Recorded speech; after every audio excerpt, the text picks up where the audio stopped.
Welcome to the Listen to English channel. You are about to engage in a C2 level English listening experience, a linguistic journey designed for those who find beauty in complexity and depth in abstraction. We are living in an age where the loudest voice often eclipses the truest one. Today, we turn down the volume of the world to examine the vanishing architecture of silence. We will explore how quietude is not just a lack of sound, but the very foundation of human consciousness. Let us unplug the world. In the contemporary landscape, silence is no longer understood as a neutral or natural condition. It has been reclassified as inefficiency. What once functioned as a necessary space for reflection has gradually been reframed as wasted time, an empty interval waiting to be filled with stimulation, output, or consumption. Today, silence is not merely the absence of sound. It has become a scarce psychological resource. It operates like an internal territory under constant pressure, continuously invaded by signals designed to extract value. We live under a global tyranny of noise, not only acoustic noise, but informational, cognitive, and emotional noise that demands our participation at all times. This condition is not accidental. It is structural. Modern digital systems are built around a single assumption: attention must never be idle. When an individual is silent, when they are not clicking, reacting, scrolling, or producing content, they momentarily exit the economic loop. Invisibility from the perspective of algorithmic systems is not a neutral state, it is a defect. As a result, silence is systematically eliminated. Micro moments of stillness are immediately colonized by autoplay content, background audio, vibration alerts, and endless streams of commentary. The objective is not deep engagement, but continuous partial attention, a state in which the individual is never fully present, yet never fully absent. Over time, this reshapes behavior. Silence begins to feel uncomfortable. Stillness triggers restlessness. The mind reaches for stimulation reflexively, not out of curiosity, but out of conditioning. What should be a default mental state becomes experienced as deprivation. To choose silence under these conditions is no longer passive. It becomes an act of resistance. The environments we inhabit reinforce this logic. Open-plan offices reduce auditory privacy in the name of collaboration.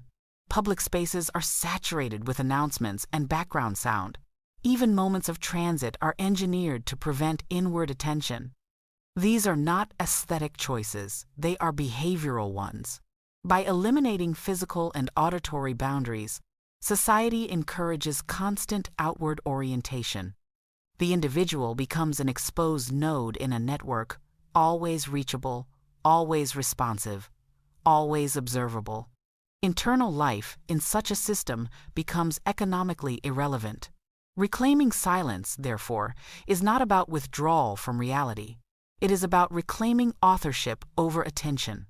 It is a refusal to allow every mental space to be monetized. The philosopher Blaise Pascal once argued that much of human suffering arises from a single inability, the inability to remain quietly alone in a room. Though this observation appears rhetorical, modern neuroscience has validated its underlying logic with remarkable precision. When external stimulation is reduced, the brain does not shut down. Instead, it activates an internal system responsible for self-reflection, autobiographical memory, moral reasoning, and identity construction. In the absence of noise, the mind turns inward. This inward turn is precisely what many people fear. Silence does not empty consciousness, it amplifies it. Unresolved anxieties surface. Suppressed questions reemerge. Thoughts that were postponed by distraction demand attention. Mortality, regret, and unexamined desire enter awareness without warning. Noise becomes an anesthetic. Endless audio feeds, background content, and constant stimulation are often used not for enrichment, but for avoidance. They function as buffers against internal confrontation. Yet this avoidance comes at a cost. When the brain is never allowed extended periods of stimulus deprivation, thought loses depth. Mental activity remains constant but shallow. Information flows endlessly, but insight becomes rare. This condition has been described as cognitive thinning, a state in which the mind processes more but understands less. Ironically, the boredom people seek to escape is the threshold of creativity. Boredom signals that external input has been exhausted and internal synthesis can begin. It is within this quiet discomfort that original thought emerges. Without silence, thinking becomes derivative. Ideas echo what is consumed, rather than forming through internal integration. Pascal's room, then, is not a physical space. It is a psychological condition, one that modern life actively teaches us to avoid. Yet without it, identity remains externally assembled and perpetually unfinished. Silence is the operating environment of deep cognition. It is the condition under which information transforms into knowledge and knowledge matures into wisdom. Without silence, the mind cannot descend beyond surface processing. Modern life prevents this descent. Constant stimulation keeps the brain in a reactive state, optimized for scanning and responding rather than integrating. Attention becomes fragmented into brief intervals, each interruption resetting cognitive momentum. Over time, the brain adapts to this pattern, becoming skilled at rapid switching but increasingly incapable of sustained focus. This produces a culture of horizontal cognition. We move quickly across vast informational landscapes, encountering many ideas briefly but rarely remaining long enough to understand any of them deeply. Complexity is avoided, not because it lacks value, but because it requires patience. The consequences extend beyond intellect. Moral reasoning requires time, quiet, and the ability to hold competing perspectives in tension. Empathy requires imaginative projection and emotional attunement, both slow cognitive acts. Under constant interruption, these capacities weaken. Reactions become binary, fast, and shallow. Silence provides cognitive latency.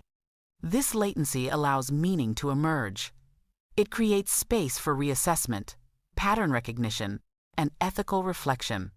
Without it, intelligence remains agile but hollow informative without being wise. Noise acts as cognitive friction. It diverts mental energy outward, slowing internal coherence. Reclaiming silence reduces this friction, allowing thought to regain depth and velocity. Without silence, thinking becomes performative. Ideas exist to be expressed immediately, not understood fully. Silence restores an inner standard thought, no longer needs instant validation to exist. To cultivate silence in a noisy world is an intentional practice. It requires redefining what it means to be alone. Modern culture treats solitude as absence, but solitude is not the absence of others, it is the presence of oneself. Loneliness arises from unwanted isolation. Solitude arises from deliberate withdrawal. This distinction is essential, because only solitude restores internal authorship. In a state of constant noise, thought becomes echo. Opinions are adopted before they are examined. Language is used reactively rather than reflectively. Silence interrupts this reflex. It inserts a pause between stimulus and expression. Ancient traditions recognized this power. Silence was treated as preparation, not deprivation. Words were believed to gain weight only after long periods of quiet. Modern life has reversed this relationship. We speak constantly, but meaning thins. Restoring meaning requires restraint. A linguistic fast, a deliberate reduction in output, allows language to regain density. Silence sharpens expression by forcing selectivity. It also restores temporal ownership.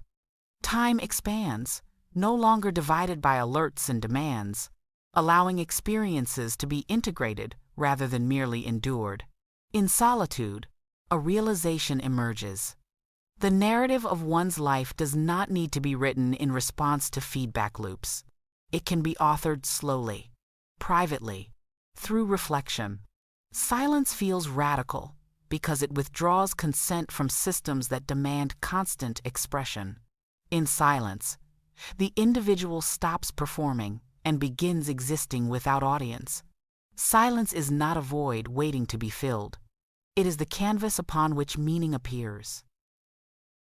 Silence, in the modern world, has ceased to be a neutral condition. It has become an anomaly, a gap to be filled, a problem to be solved. What once functioned as a natural rhythm of human cognition is now treated as inefficiency. We live under a constant, ambient pressure to remain mentally occupied. Sound, information, commentary, and digital presence saturate nearly every waking moment. This is not merely a cultural habit, it is an economic structure. Attention has become the primary resource of the digital age, and silence represents unextracted value. When an individual is silent when they are not scrolling, clicking, responding, or producing content, they temporarily fall outside the system. Stillness generates no data. Reflection produces no measurable engagement. From the perspective of algorithmic logic, silence is unproductive. As a result, silence is systematically erased.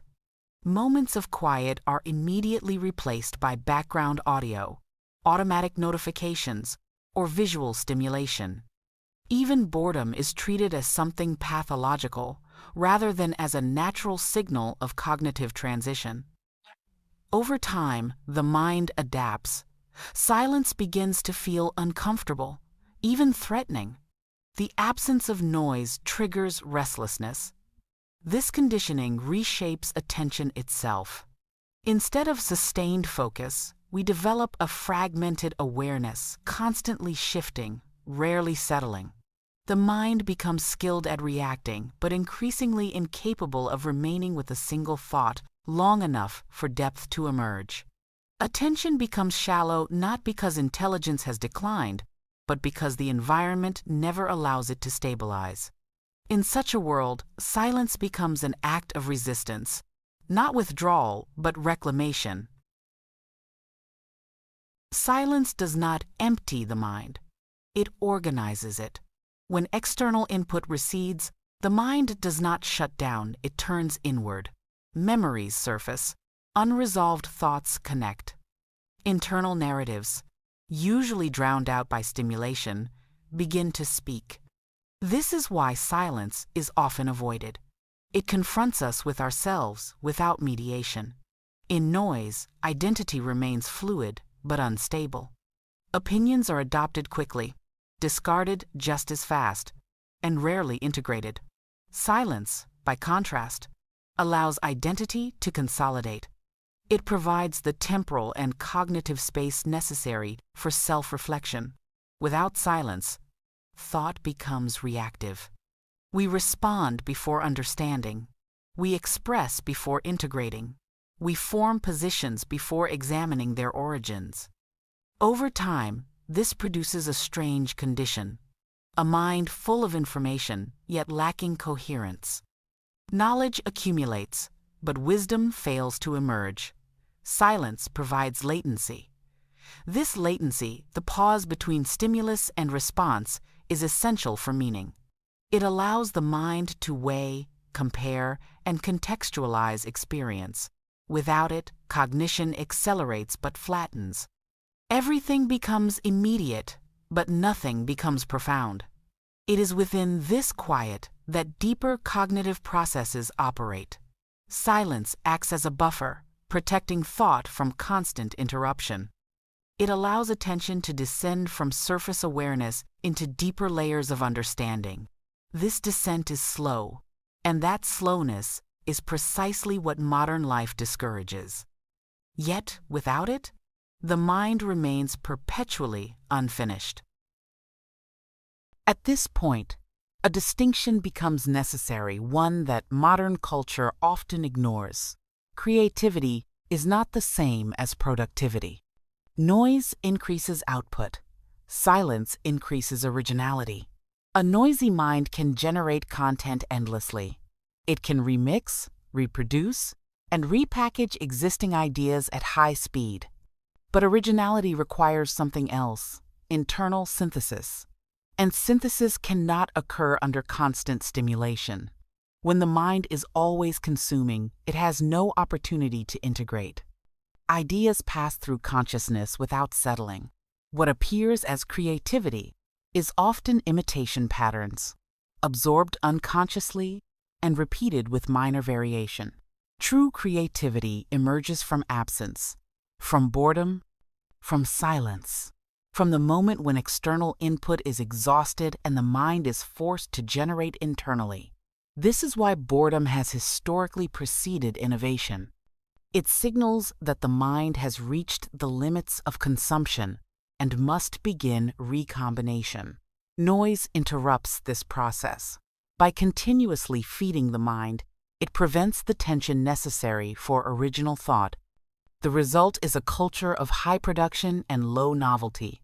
More content, fewer ideas. More expression, less meaning. Silence creates the conditions under which new connections form. It allows disparate thoughts to collide, merge, and reorganize. Without silence, thought remains linear. With silence, it becomes associative. Originality is not speed. It is depth. A noisy environment trains the mind to prioritize immediacy over incubation. Ideas are expressed the moment they appear, before they mature. This creates a feedback loop in which validation replaces reflection.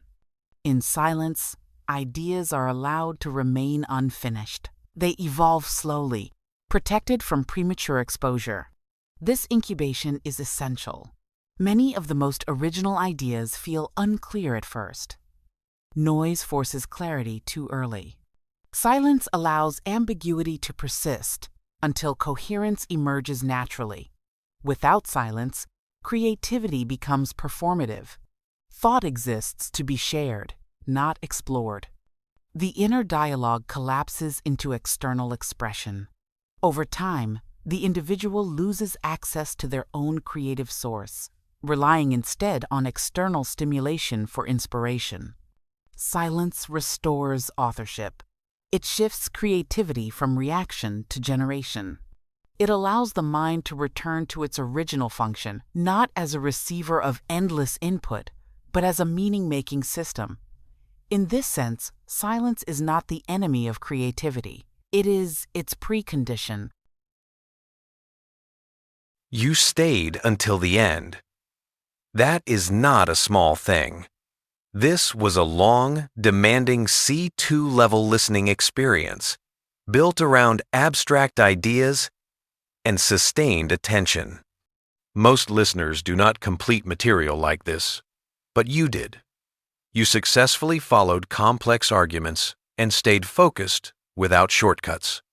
In this video, you explored how the architecture of silence is vanishing and why reclaiming it is essential for the modern mind. If this felt challenging, that's exactly the point. Real progress at this level always does. For other listening levels, you can explore the rest of the channel. If this video helped you sharpen your focus or awareness, subscribing, sharing, or leaving a comment helps this channel grow. We'll continue with another C2 level exploration in the next video. Well done, and thank you for listening.